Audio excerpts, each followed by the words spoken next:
कांग्रेस हर seat पर चुनाव घोषित होने के दिन 10 से 20 और कई जगह 30% वोट आगे रहे। इतना सांप्रदायिक वोट उसका गारंटी का है, बिना मांगे मिलता है, फिर भी वो हार जाती है, पता नहीं क्यों।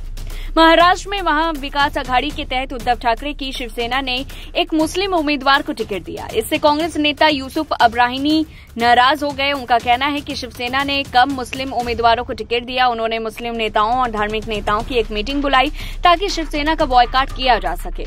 यूसुफ ने कहा कि पूरी मुस्लिम बिरादरी ने लोकसभा में महाविकास आघाड़ी को वोट दिया है। कई लोकसभा सीटें खासकर मुंबई में शिवसेना इसलिए जीती क्योंकि उसे मुसलमानों ने वोट दिया। यूसुफ ने बाइकुला का उदाहरण देते हुए कहा कि यहाँ 41% मुस्लिम वोटर हैं, लेकिन यहाँ से शिवसेना यूबीटी के उम्मीदवार अरविंद सावंत को 46,863 वोट मिले, जबकि शिवसेना के उनके प्रतिद्वंदी यानी यामिनी जाधव को महज 40,817 वोट मिले।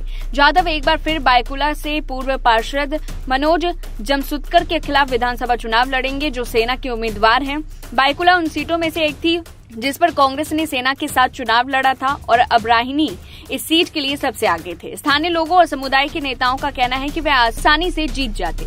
यूसुफ अब्राहिमी ने कहा कि उद्धव ठाकरे को ये याद रखना चाहिए कि उनकी पार्टी ने लोकसभा में जो भी वोट हासिल किए वह कांग्रेस के थे। हमने उनकी पार्टी के लिए INDIA ब्लॉक की तरफ से वोट किया। हमने उनकी पार्टी की कड़ी मेहनत की। हमने उम्मीद की थी कि उनकी पार्टी ज्यादा उम्मीदवारों को टिकट देगी। शिवसेना के सीनियर नेता सुभाष देसाई ने कहा कि अब्राहमानी की चिंता उनके समुदाय के बारे में नहीं थी। वे केवल इसलिए बहिष्कार का आह्वान कर रहे थे क्योंकि उन्हें अपनी पार्टी से टिकट नहीं मिला था। उन्होंने कहा बायकुला क्यों, उनकी पार्टी उन्हें कहीं से भी टिकट दे सकती थी, ऐसा क्यों नहीं किया गया।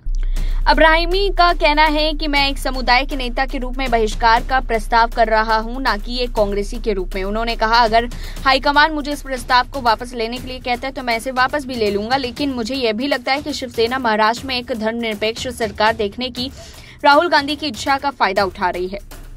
वहीं प्रियंका वाड्रा का वायनाड से उपचुनाव लड़ने का फैसला कई राजनीतिक संदेशों व संदर्भों को लेकर आया है। प्रियंका वाड्रा के इस फैसले के कारण आने वाले समय काल में केरल व भारत की राजनीति में इंडियन यूनियन मुस्लिम लीग पार्टी का कद बढ़ने वाला है। कांग्रेस पार्टी केरल में जाकर मुस्लिम लीग की राजनीतिक अंगीकार कर लेती है, वहीं मुस्लिम लीग दिल्ली आकर कांग्रेस पार्टी का ऐसा संबंध सिर्फ मुस्लिम लीग के साथ ही नहीं वरन अन्य कई दलों के साथ भी है।